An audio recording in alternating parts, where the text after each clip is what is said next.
Buen día. La siguiente presentación está basada en el spin y la magnetización de la materia.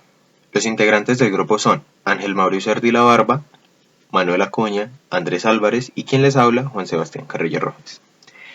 En primera instancia, una breve introducción al spin, haremos una relación donde tenemos un planeta girando alrededor de su estrella y este tiene un giro orbital de la misma, y además otro giro sobre sí mismo. En un sentido clásico, si queremos definir este giro, usamos la magnitud del momento angular. El momento angular depende de la masa del cuerpo que gira, de la distribución respecto al eje y de la velocidad de giro. De esta forma, tenemos dos momentos angulares, uno orbital y otro propio del planeta en un giro sobre sí mismo.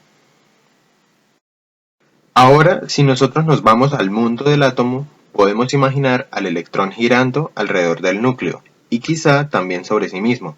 Entonces fue cuando en 1925 razonaron e investigaron Ralph Kronig, George Uhlenbeck y Samuel Goudsmit si el electrón tendrá un momento angular también, donde querían explicar ciertas peculiaridades del espectro de un átomo y se preguntaron que si es posible que además del momento angular orbital del electrón en su giro alrededor del átomo, posee también un momento de giro propio. A este momento de giro propio ellos lo denominaron spin. El spin es una propiedad física de las partículas elementales por el cual tienen un momento angular intrínseco de valor fijo. El spin fue introducido en 1925 por Ralph Kronig e independientemente por George Uhlenbeck y Samuel Goudsmit. En esta época no se conocían las peculiaridades del átomo y las partículas subatómicas. Entonces, las analogías de spin y momento de giro clásico no se pueden relacionar, debido a que el electrón, como objeto cuántico, no puede girar. El electrón, en virtud de la mecánica cuántica, es algo parecido como a una bola de probabilidad, y además el spin está cuantizado, o sea, no puede tomar cualquier valor, solo gira, entre comillas, a ciertos valores concretos. Y además el spin es un valor fijo. El spin hay que entenderlo básicamente como una propiedad cuántica sin algún análogo en el mundo real y con efectos similares a una partícula cargada que produce un momento angular intrínseco y si está cargada, un momento magnético. La primera observación del spin proviene de un experimento en 1922 por Otto Stern y Walter Gerlach. Ellos en sus experimentos lanzaron átomos neutros de plata a través de un campo magnético no uniforme contra una pantalla. Lo que ellos observaron fue básicamente algo imposible en el mundo clásico, una magnitud análoga a un movimiento magnético pero cuantizado. Ellos encontraron al spin. La primera evidencia experimental de la existencia del spin se produjo con el experimento realizado en 1922 por Otto Stern y Walter Gerlach, aunque su interpretación actual no llegó hasta 1927. El spin del electrón, S igual a un medio, es una propiedad intrínseca de los electrones. Los electrones tienen un momento angular intrínseco caracterizado por el número cuántico un medio. En el patrón de otros momentos angulares cuantizados es todo un momento angular total. Entonces, según la estructura fina resultante que se observa, corresponde a dos posibilidades para la componente z del momento angular, que es la que nosotros podemos observar ahí en la pantalla en la diapositiva. Esto provoca una división de la energía debido al momento magnético del electrón. Esa expresión la podemos observar ahí, donde me dice μ sub s es igual a menos la carga del electrón dividido en 2 multiplicado por la masa del electrón, todo eso multiplicado por una constante g, que en la constante g, en la teoría mecano-ondulatoria relativista de Dirac, el valor g es aproximadamente igual a 2, y esto aparece en forma natural. Todo esto multiplicado por el momento angular. Básicamente nosotros podemos dar las propiedades del spin y son las siguientes. Primero, el valor del spin está cuantizado. Segundo, el spin de una partícula siempre es múltiplo entero de h barra medios, donde h barra es la constante de Dirac, que es la constante de Planck dividido en 2pi. La constante de Planck corresponde a un valor de 6.6 por 10 a la menos 34 joules segundo. Tercero, cuando se mide el spin en diferentes direcciones, solo se obtienen una serie de valores posibles. Cuarto, la magnitud del spin es única para cada tipo de partícula elemental. En el análisis de la magnetización de la materia, podemos tener en cuenta que los objetos magnéticos atraen entre sí debido al campo magnético que se extiende alrededor de estos. Pero ahí puede surgir la pregunta, ¿de dónde vienen estos campos magnéticos? Bueno, el campo magnético es algo que pasa a ser el campo eléctrico cuando un objeto con carga eléctrica se mueve. Esto explica por qué la corriente a través de un cable, como el que se puede ver en la figura, provoca un cambio en la dirección de la aguja en una brújula cuando está pasando corriente a través de este cable.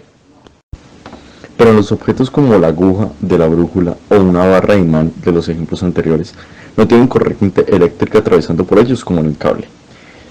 Sin embargo, si se analiza a un nivel atómico, encontramos que hay millones y millones de electrones moviéndose a través de cualquier material. Esto nos lleva a que el comportamiento de cualquier objeto está definido por una combinación o arreglo a nivel molecular, en sus partículas, átomos y colecciones de estos átomos. Al igual que las partículas como los electrones tienen propiedades fundamentales como la masa y la materia, gran parte de las partículas también cuentan con una propiedad conocida como el momento intrínseco magnético. Esta representa que las partículas con carga eléctrica se pueden modelar como unos pequeños imanes. Aquí nos puede surgir una pregunta, y es ¿por qué hay partículas cargadas que producen este efecto? Pues aquí nos encontramos con una gran limitante, con una barrera, y es que a día de hoy no se tiene certeza al respecto, solo se sabe que el universo funciona de esta forma.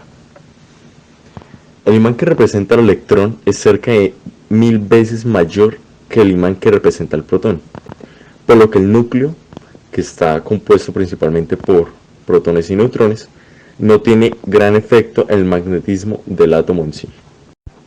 Como los electrones se encuentran en constante movimiento, estos generan campos magnéticos conocidos como los campos magnéticos orbitales.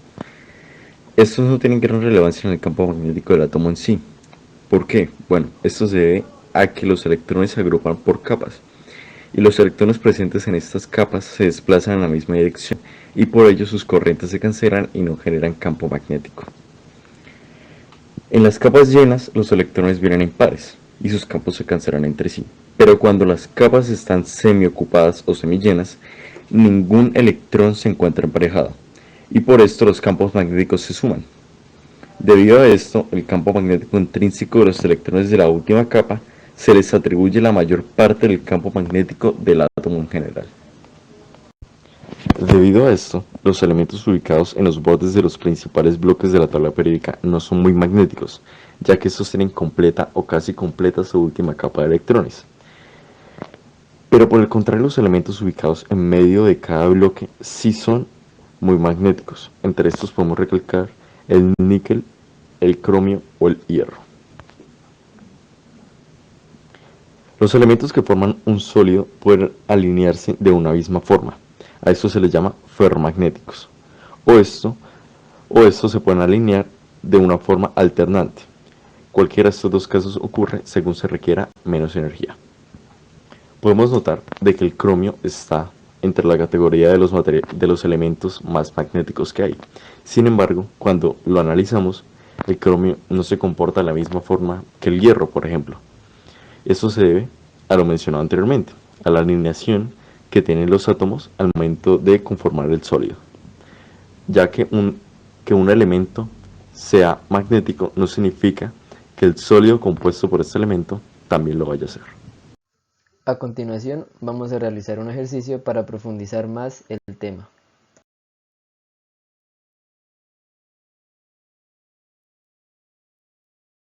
Básicamente, la idea de este ejercicio es pensar en el electrón como un objeto esférico clásico. Eso significa que este electrón cumple las leyes de la mecánica clásica. Y vamos a ver qué sucede con esta hipótesis. Sabemos que el electrón está orbitando alrededor de un núcleo, por lo cual tendrá momento angular, que es igual a su momento de inercia multiplicado por la velocidad angular. Si el electrón es una esfera, su momento de inercia es igual a 2/5 de la masa por el radio al cuadrado.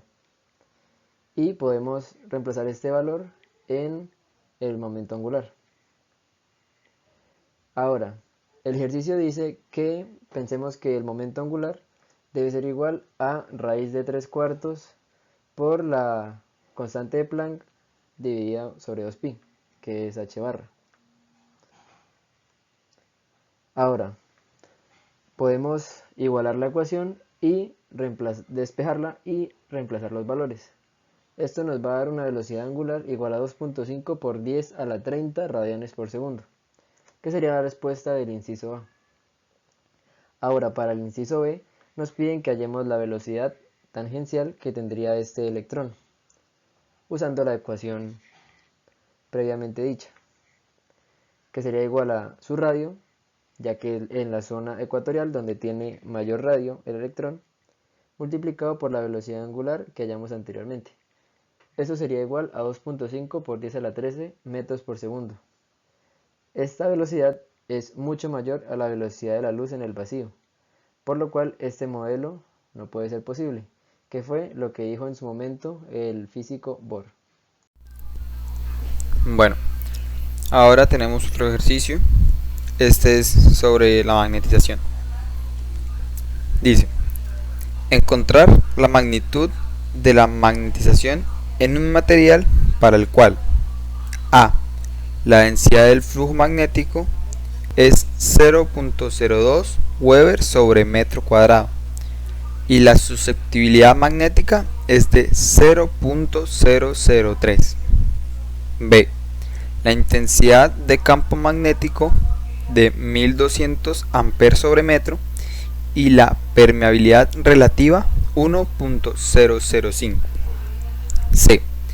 Hay 7.2 por 10 a la 28 átomos por metro cúbico, cada uno con momento dipolar magnético de 4 por 10 a la menos 30 amperes por metro cuadrado en la misma dirección, y la susceptibilidad magnética es de 0.003.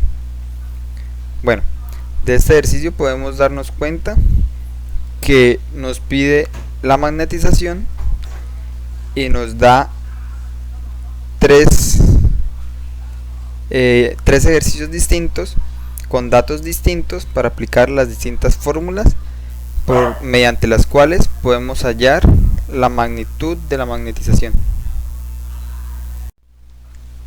Bueno, para resolver el punto A tendremos que identificar qué es lo que nos plantean. Nos dan que la densidad de flujo magnético es igual a 0.02 y nos dan la susceptibilidad magnética.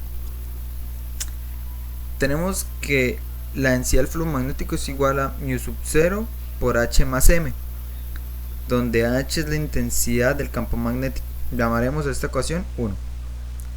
Y también tenemos que la magnetización es igual a la susceptibilidad por h, que ya fue mencionada antes. Si despejamos m en la primera ecuación y la reemplazamos en la segunda, obtenemos que la densidad del flujo magnético sobre μ sub 0 por 1 sobre x sub m más 1 elevado a la menos 1 nos va a dar la magnetización, ¿sí? Reemplazamos los valores que nos dio el problema y obtenemos que la magnetización va a ser igual a 47.7 amperes sobre metro. Listo. Ahora pasamos al punto B. En el punto B nos dan que la intensidad del campo magnético es de 1200 amperes sobre metro y nos dan que la susceptibilidad relativa, la permeabilidad relativa es 1.005. Tenemos que la densidad del flujo magnético va a ser igual a μ sub 0 por h más m, como ya se había mencionado antes, y eso a su vez va a ser igual a μ sub 0 por μ sub r por h, ¿sí? Si de ahí despejamos m de la igualdad, obtendremos que la magnetización va a ser igual a la permeabilidad relativa menos 1 por h. Reemplazamos los valores que nos dieron en el problema y obtenemos que la magnetización va a ser 6 amperes sobre metro.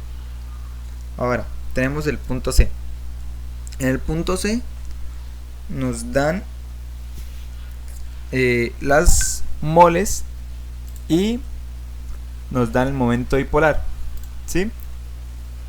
Pero ya que todos los dipolos son idénticos, la magnetización no va a ser nada distinto a multiplicar las moles por el momento dipolar, y reemplazamos los valores que nos dieron y obtenemos que la magnetización para el punto C va a ser igual a 0.288 amperes sobre metro.